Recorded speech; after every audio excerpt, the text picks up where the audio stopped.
For any index that is constituted, be it Nifty or Sensex or IC15, there is an Index Governance Committee which reviews the index composition periodically and ensures that the index remains relevant and efficient benchmark by including only those constituents that reflect the market. So it follows for IC15, the Index Committee decides on the final basket of IC15 and if necessary reconstitutes the basket of coins every quarter. In exceptional cases, it may also consider a mid-term review of the index basket. So just to be clear on why we need to reconstitute or rebalance the index periodically. The IC15 index or any other index for that matter may require reconstitution because of the need to change the index constituents periodically based on the eligibility criteria that we have just discussed. Over a period of time, some of the index constituents may become illiquid or decrease in circulating market capitalization value due to decrease in the cryptocurrency prices. This would require a periodic monitoring of whether the index constituents meet the required eligibility criteria of the index. If they do not meet the criteria anymore, then they need to be taken out of the basket and new coins need to be added. Then the question arises is that how often do we need to review the index constituents? The review period for IC15 index is done quarterly. The cutoff date for the review period is the 15th calendar day of March, June, September and December. So all market movement is captured till this date and on this information within the next 10 days, a decision is made for any change if required. The effective date of the index reconstitution when the inclusion and exclusion of the index constituents and rebalancing adjustment of the divisor is implemented is the first business day of the calendar months of April, July, October and January. The change in the index constituents shall be announced 5 business days prior to the reconstitution date. This gives the market a pre-knowledge about the change that will be effective in the index. It is notable that an index committee comprises of domain experts, industry practitioners, and academicians have oversight of the implementation of the IC15 index. This ensures that the IC15 index is aligned with the best practices of the crypto asset markets. The IC15 index and its underlying constituents prices are also publicly available on the cryptowire.in website as well as on cryptowire applications on both Android and Apple's iOS devices. This ensures total transparency in the index value dissemination. Now let us get down to the brass tacks on how the IC15 index is calculated. The calculation methodology of the IC15 index is extremely simple.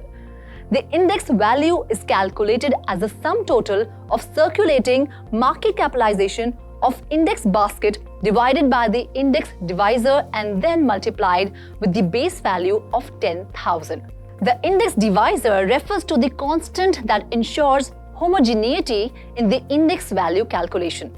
In other words, the value of the index should have a smooth change in the event that any constituent of the index is changed.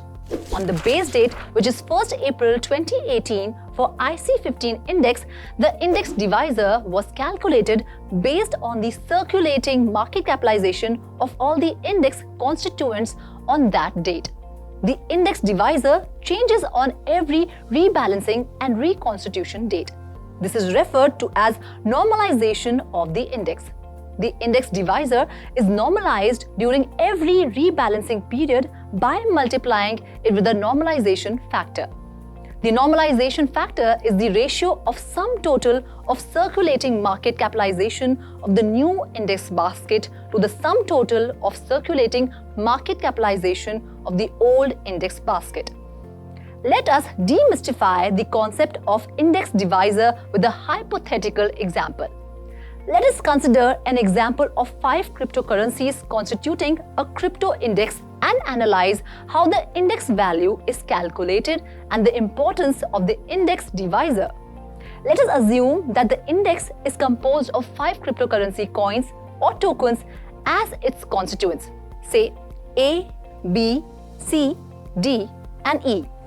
Each of the index constituents' prices and the number of coins or tokens in circulation is provided in the table for the base date, which is 1st of April 2018.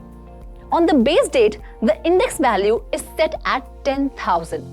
So, the index divisor has to be circulating market cap, which is approximately $7.801 million. Now, on the next day, that is 2nd of April 2018, the crypto prices change and the circulating market capitalization becomes $7.634 million.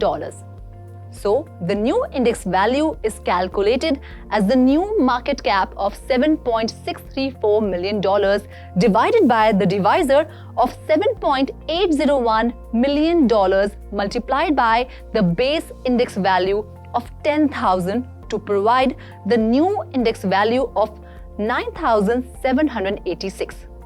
Similarly, on the 3rd of April 2018, the index value is calculated as 10,303.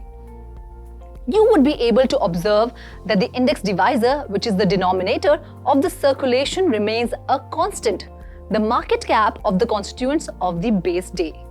The index divisor plays the role of a reference number for the index calculation. The index divisor is in the denominator as seen in the index calculation formula and serves to align the new index value to the base index value of the base index date.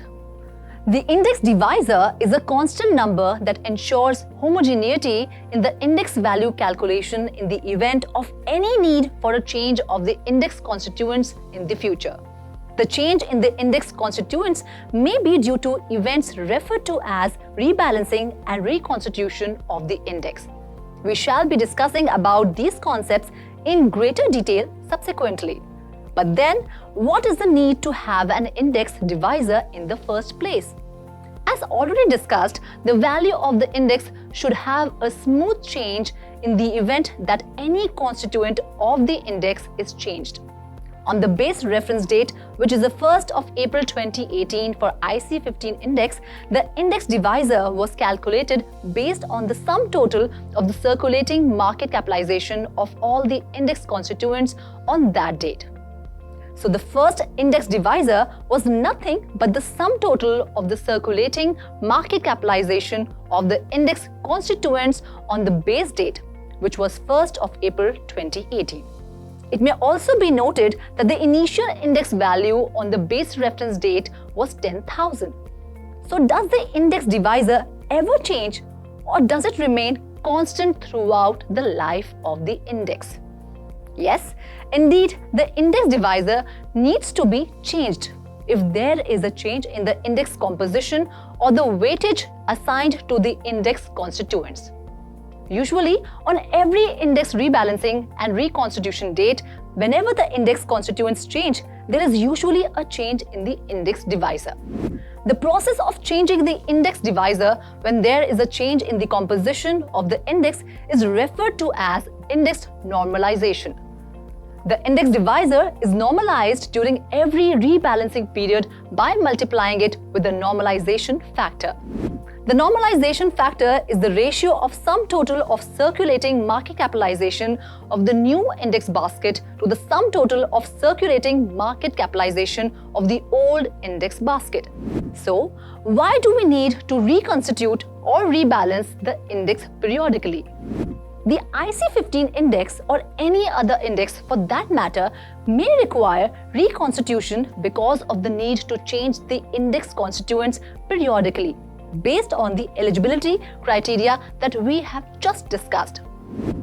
Over a period of time, some of the index constituents may become illiquid or decrease in circulating market capitalization value due to decrease in the cryptocurrency prices. This would require a periodic monitoring of whether the index constituents meet the required eligibility criteria of the IC15 index. The index value itself is based on a stable coin called USDT, which is the US dollar equivalent in the cryptocurrencies market, widely referred to as Tether.